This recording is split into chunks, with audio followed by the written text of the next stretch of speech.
Hello, good afternoon, everyone. Hope today finds you in the best of health and spirits.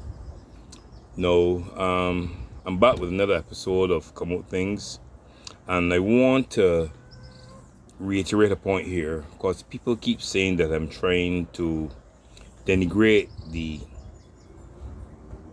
purpose of the government, so to speak. I'm trying to, belittle the government and pull down the government. I'm not trying to pull down the government. I'm trying to uplift people. I'm trying to educate them, and I'm trying to, make them knowledgeable of things that they normally would not know about or that are, I believe, are being hidden from them. All right, and it doesn't matter what government is in. That's why I'm not political. I'm not affiliated with any party.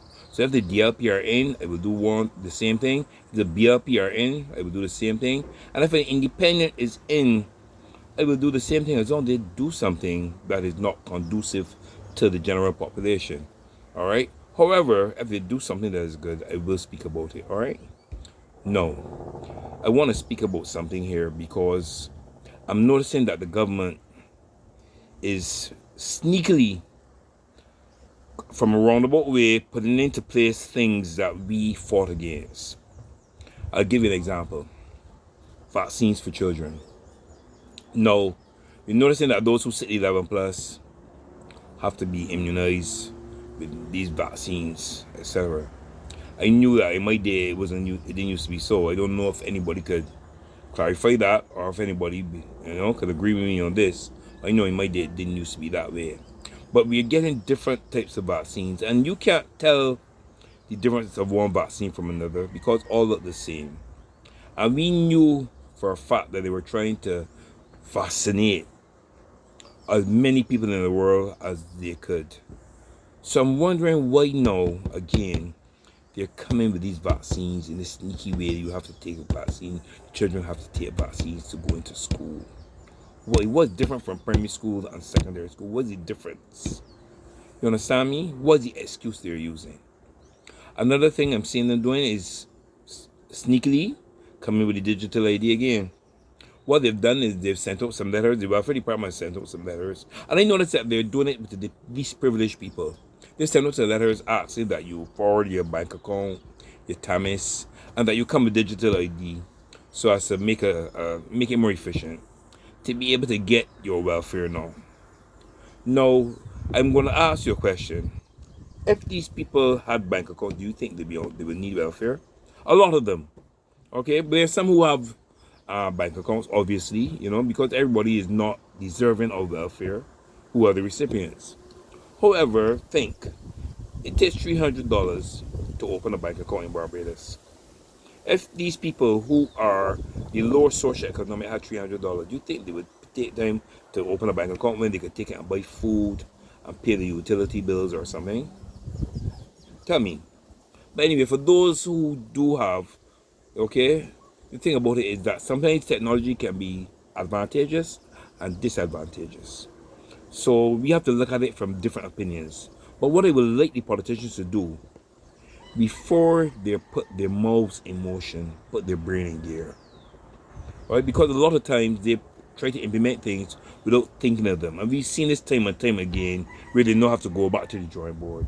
So think about all the other people in society. Think about the people who have mental issues, who do not have a bank account or a TAMIS number, who are on welfare. Think about the handicapped and disabled who are on welfare. Think about many different people who are very disadvantaged, who neither have bank account, TAMIS number, never work, because from small they've had some form of disability or whatever, and they are on welfare.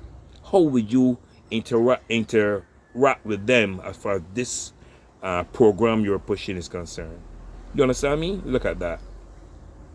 No, I want you to remember too that they have not said all relevant to this. The welfare department is doing it, but also those who are on child maintenance. Those people who are receiving child maintenance, they've also given them the same letter. A lot of people don't know that. And this is something I'm telling you. They're telling them that they need to give them the bank account information or credit union information, a TAMIS, and get digital ID. You understand? That's what they're telling them too. So you understand that those who are receiving child support through the courts, they're not doing that. And I want you to realize that when you do this, what is happening? You give the government information of what goes into your bank, how much money you have on your bank, and how much money you take out of your bank. You're giving them information that should be only privy to your commercial bank. Why does the government need all this information sometimes? I can understand them saying it's more efficient for them to put the money straight onto the accounts. I can understand that. You understand? But just give them the account, right? But the time it's in digital ID, why are they required? Why not the normal ID? Because they just said the normal IDs, you don't have to do digital ID, you can use the normal ID. So why the push now again? You see, every time they're pushing, they don't come from one way, they come from another. Another thing is the child protection bill. I'm seeing the Minister of Affairs now coming with a different thing, talking about children being molested, and suddenly I hear Kim McConnell talking about teachers molesting children. We didn't hear about this all the time. Why this? When you see things coming into the public forum, you have to ask yourself why they're being pushed. It's always an ulterior motive. And the ulterior motive, to my understanding, is the protection bill. The child protection bill, which we spoke about, because it gives the state the right to make decisions that a parent only should be making. It gives a lot of immoral latitude to children to be able to choose the gender. A lot of things are in there that within the law, when you read the law, you have to be very, very careful, because it can be interpreted in many different ways. And I want you to realize that. Realize this, please, all right? All right. I would have spoken about these things, right? But I want to hit back now to the part with B and D.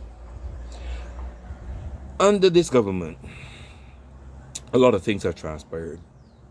They've raised the pension age. A lot of the NS money was used. A lot of overspending was done. They've imposed digital ID. We saw the imposition of with the use of a vaccine that was not tested as rigorously as it should and has not been withdrawn. We're seeing a lot of things done, and we're seeing now how things could have been done before. Now that there's the ICC coming here, we're seeing things that all the time we were asking for, they're being done. I'm glad they're being done. They've done quite a lot more than the previous government, but it took ICC coming for them to do it. You understand what I'm saying? And they got to give jacket. The roads are being done, and certain places are being beautified, etc. But could they not have been done all the time? I'm thankful. Okay, I'm not ungrateful. I'm thankful. All right? But I want to give jacket.